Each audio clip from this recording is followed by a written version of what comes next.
Hello and welcome to my new video, where I show the making of my very frilly Edwardian petticoat. So for this skirt, I printed out something I found in the Internet Archive, and it's a dressmaking and sewing and garment drafting, book from 1903. I forgot the author's name, but I will link it down below, obviously. And yes, this is the 7-gauge skirt, which was in the pattern. So you can see here is a diagram of the front pieces. And back here it's also from the back. So it tells me that I should measure myself and find out in which category I belong, and this is my one, and I already recalculated all the numbers because I use centimeters while this is in inches. So I can do this a little bit more easily. I pre-recalculated everything. So yes, I have my numbers and I will just follow it step by step. So as you can see, I hope you can see, no you can't see, but there are numbers, like there's 10, 13, and it tells you what you should do at every number, basically, to draft this pattern like this. And that's really nice, I think, because it's built like a modern sewing pattern. Like if you would draft your own, it's also with numbers and everything, and how do you get to different numbers. Yeah, so we'll follow this. Sadly, all the footage of drafting the pattern was out of frame, so we just jump in cutting the pattern and fabric out. But as I said, I linked the book where I got the instructions down below. It is extremely detailed and you should be able to draft it without help, just with the instructions in the book. For my petticoat I used a very thin but also stiff white cotton, but a white linen or even silk would be accurate as well. There were also colorful petticoats at the time, but I went with white because it's more versatile and works under white dresses, which I make a lot. Then I could start with the construction. I pinned the seams together and stitched them, pinned more seams and stitched them. I finished all the seams with French seams, which I explained in my before this dress video, which I will link down below with a timestamp. But you could also finish the seams as flat felt seams or all by hand. Either method would be accurate.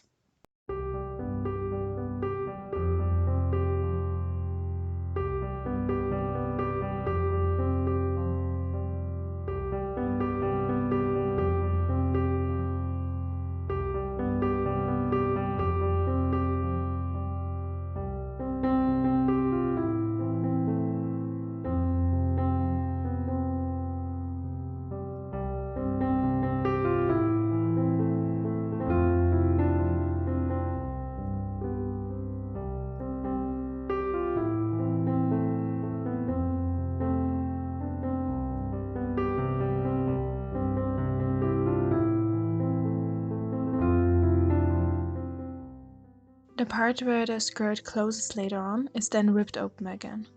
When sewing this seam, I backstitch at the end of this slit and continue it up with a larger stitch length. This is only done so I can iron all the seams accurately and even and then have the already folded edge. But you could also just leave it open and iron the raw edges over.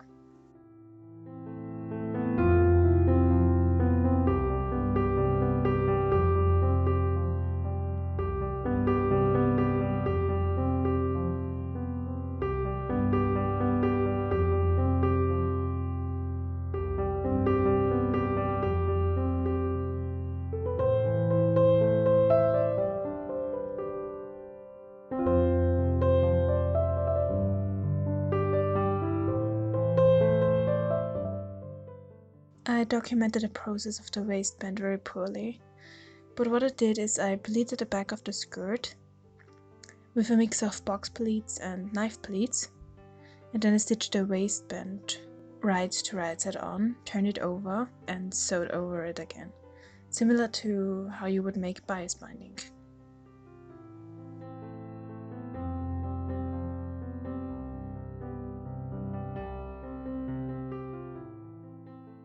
With the waistband done, I was able to try the skirt on and estimate the length. And I needed to trim about 3 centimeters away from the length.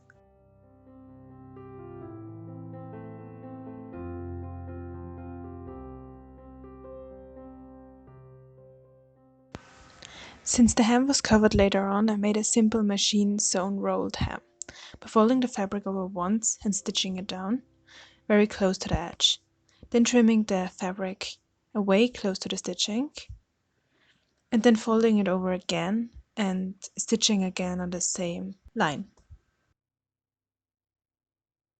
From the hem, I could measure out the placement of the lace. I decided to stitch on a lace trim and then the ruffles under it. So I needed to measure the width of the ruffles 2 times minus the overlapping part. Now into the ruffles.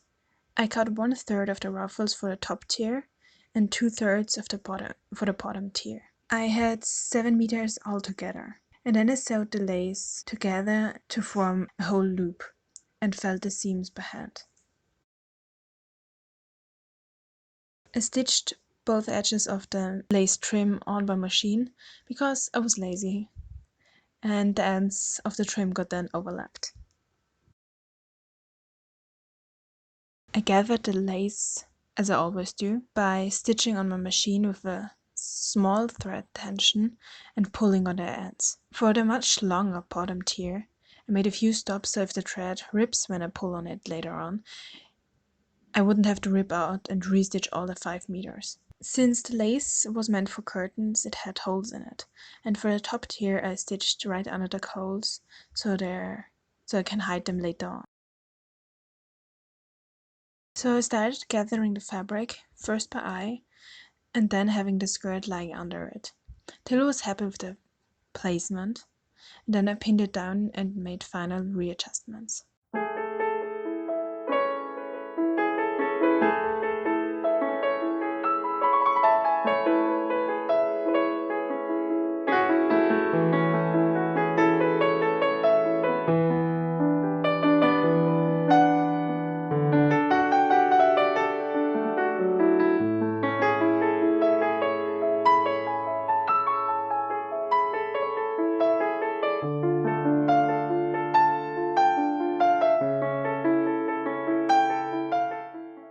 I top stitched the bottom tier on because the stitching will be hidden by the top tier later on.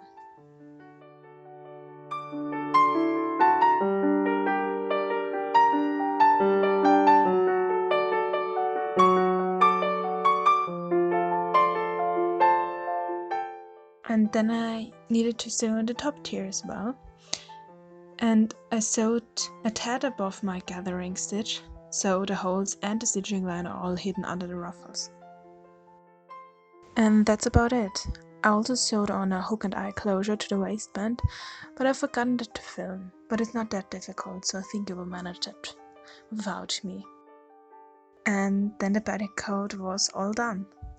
So I really hope you enjoyed the video and it helped you if you would want to make something similar. I also want to thank you all for your support I got recently and say hello to all my new subscribers. Thank you really for the interest in my little channel and I hope you too enjoyed the video.